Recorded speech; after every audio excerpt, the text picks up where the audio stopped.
All right, y'all. So I just got off of a coaching call with a client. Um, and this is a cautionary tale of why it is important to track everything that you do. So one of my clients just started her 7th week with me. And over the course of the 6 weeks, um, and we're going to kind of dive into her calendar so we can kind of look at some of the thing where she's been, where she's at, and we can learn some lessons from this, because I think it's very valuable, and I think a lot of people that are watching this have probably gone through this before.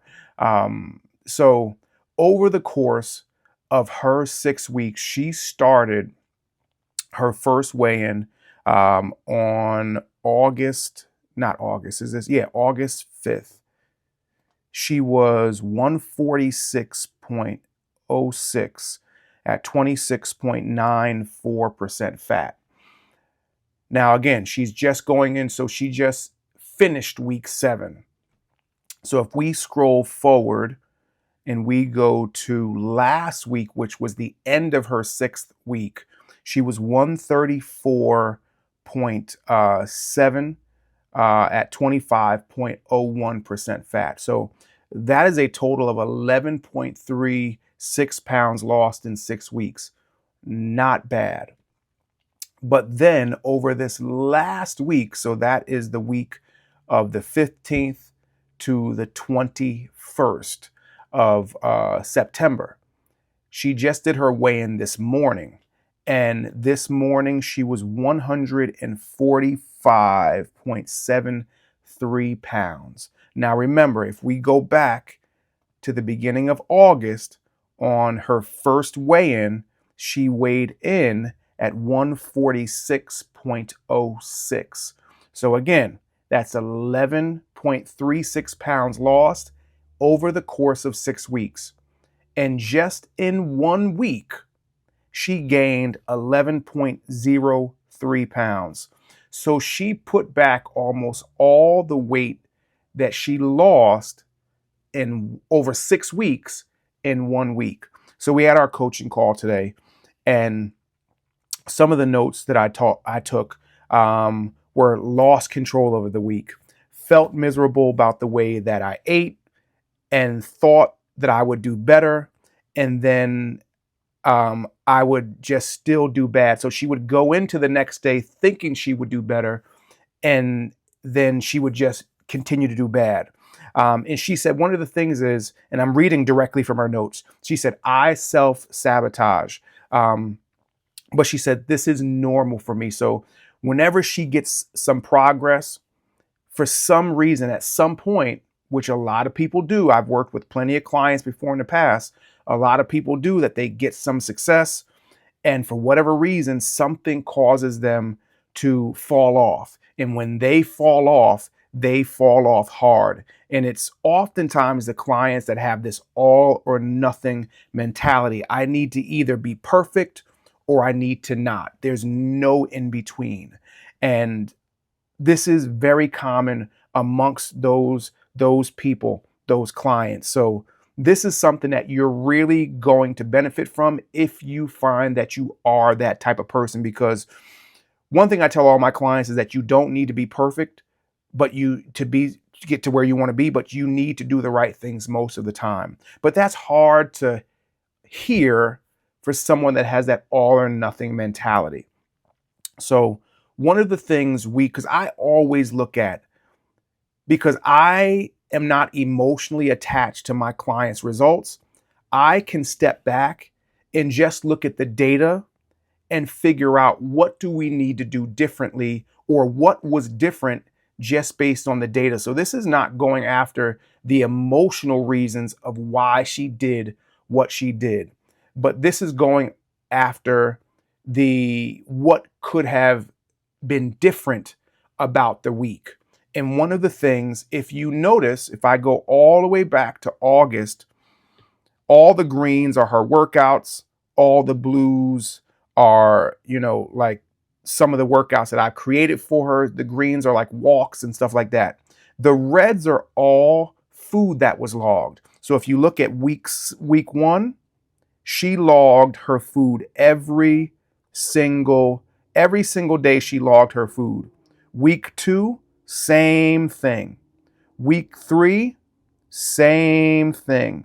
If I go down to these parts that say more, you'll notice food being logged every single day. Remember, the reds are the days she logged food every single week. Okay, there was one on the week of the 25th. There was one day on the 6th that she didn't log. Well, there was a few days this week that she didn't log, but for the most part, she logged food all of these weeks. Really good results every single week.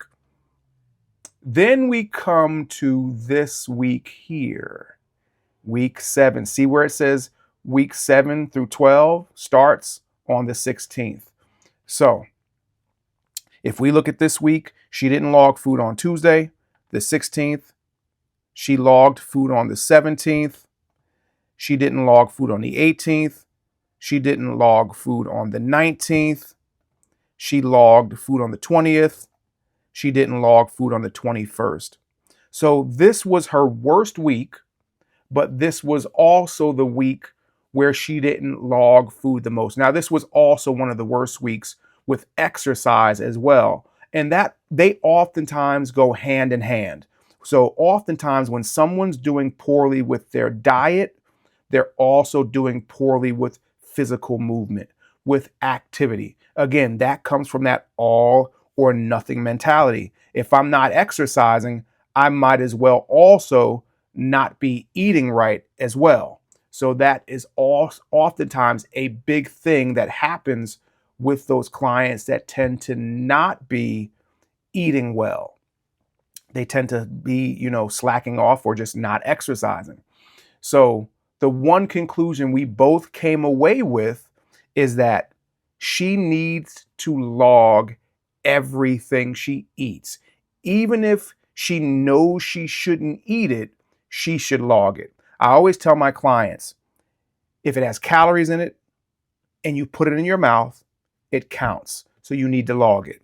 We don't want to have this out of sight, out of mind mentality where it doesn't matter.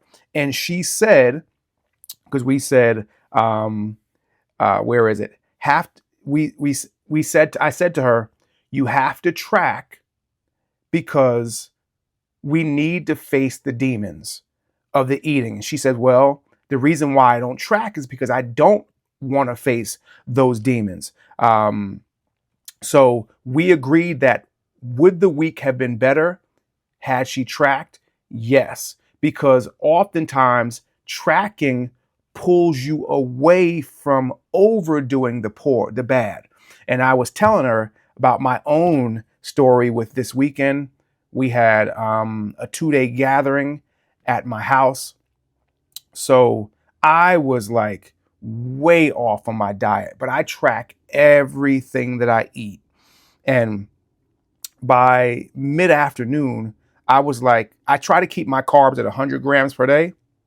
But by mid-afternoon, on Saturday, I was at like 250 grams of carbs. And on Sunday, I was even higher. I was close to 300 grams. So it caused me to be like, okay, enough is enough. You've had enough today, William. You're done. No more carbs, no more food. So on both days, I had stopped my eating around 4 or 5 o'clock. But I was only able to do that because I was tracking what I was eating. I was honestly tracking everything that I was eating. And I said to my client, I said, and I don't have to show my food log to anybody. I'm the only one that gets to see it. But I was tracking everything I ate. And of course, at that point, I was way over my carb goal for the day. But it allowed me to see what I was doing, face those demons, and put a halt on it and say enough is enough.